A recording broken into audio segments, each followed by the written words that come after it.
Jedan starac sjedio je ispred svoje kuće, svaki dan u isto vrijeme.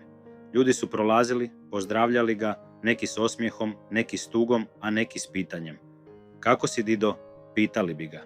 Uvijek bi odgovarao isto, dobro sam, jer sam odlučio da budem. Jednog dana mladić mu je prišao i rekao, život mi se raspada, posao mi ne ide, ljudi me razočaravaju, ne znam više što da radim. Starac ga je pogledao i rekao, sine, u životu ćeš često naići na zidove, velike, sive, hladne zidove i imat ćeš osjećaj da je to kraj, da ne možeš dalje. Ali ono što većina ljudi ne zna je da ti zidovi ponekad imaju vrata. Mladić je šutio. Starac je nastavio. Razlika između onih koji odustanu i onih koji uspiju nije u tome koliko puta su pali, nego koliko puta su ustali i krenuli tražiti kvaku. Većina ljudi bulji u zid i psuje. Ja kucam.